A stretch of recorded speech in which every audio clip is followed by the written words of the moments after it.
Commander Marcus Chen stood in the crystalline hall of the Galactic Council, his dress uniform feeling stiff after years in combat fatigues. Around him, representatives from 100 worlds murmured in a dozen languages, their translators creating a symphony of overlapping voices.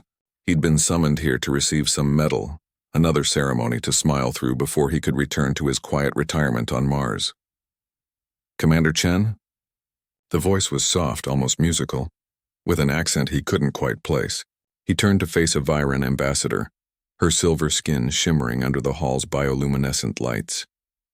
She was tall, even for her species, with the characteristic forearms and the intricate facial markings that denoted high rank. Her large dark eyes studied him with an intensity that made him uncomfortable. "Ambassador," he acknowledged with a polite nod. She moved closer and he noticed something unusual. Her hands were trembling slightly. In his experience, Viren were never nervous. They were the diplomats of the galaxy, calm in every crisis. "You don't remember me, do you?" she whispered, her voice barely audible above the ambient noise. Marcus frowned. He'd met dozens of Viren during his service, but mostly in official capacities. "I apologize, Ambassador. Have we met before?" A sad smile crossed her features and she touched a small pendant hanging from her neck, a crude piece of metal shaped into a star. Recognition hit him like a plasma burst. "Kess?" he breathed.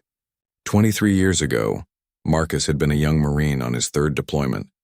His squad had been assigned to Threshold 9, what the Marines grimly called a death planet, a world so hostile that the mortality rate for stationed troops exceeded 70%.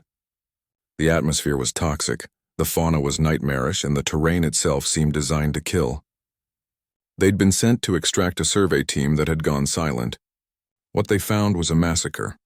The research outpost had been overrun by the planet's apex predator, 12-foot-tall creatures the Marines called Reapers. Out of 37 scientists, they'd found only one survivor. She'd been hiding in a ventilation shaft, a young Viren intern barely into adulthood, her silver skin stained with purple blood from a dozen wounds. When Marcus pulled her out, she'd been clutching that metal star, something she'd apparently fashioned from debris as a lucky charm. The extraction had gone bad. Reapers had swarmed them on all sides. Marcus's squad of 8 had been cut down to 3 before they reached the extraction point. He'd carried Kess the last 2 kilometers while his sergeant and corporal provided covering fire. When the dropship finally descended through the acid rain, Marcus had literally thrown her aboard before a Reaper's claw had caught him across the back. He still had the scars. "You saved my life," Kess said now in the safety of the council hall.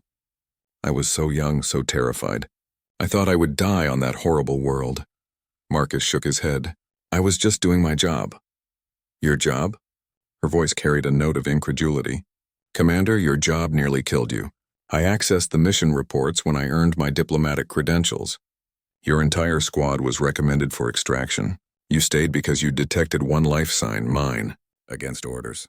Your superiors wanted to mark the mission as a loss. He'd forgotten that part, or maybe he'd tried to forget it. Sergeant Williams and Corporal Jackson had both died getting Kess off that planet. They deserved the medals, not him. You carried me for 2 kilometers, Kess continued, her 4 hands now clasped together in a gesture of deep respect in Viren culture. "Do you know what that means to my people? To be carried when you cannot walk. It is the ultimate act of compassion. You had nothing to gain. I was nobody, an intern, not even a citizen of a world allied with humanity. You were a person who needed help," Marcus said simply. Kess laughed, but tears were forming in her large eyes. "That's exactly what you said then, when I asked why you came back for me.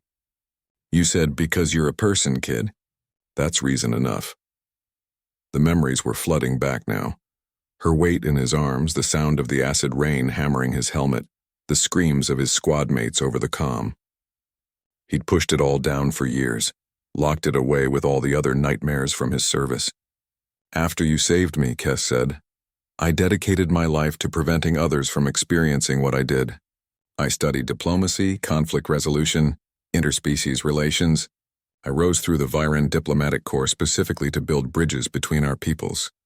She gestured around the hall. 3 years ago, I negotiated the treaty that ended the border wars between humanity and the Kronar Compact. 60 billion lives on both sides were saved because we chose words over weapons. I did that because of what you taught me. Marcus felt his throat tighten. I didn't teach you anything. I was just a grunt following orders, mostly ignoring them, actually.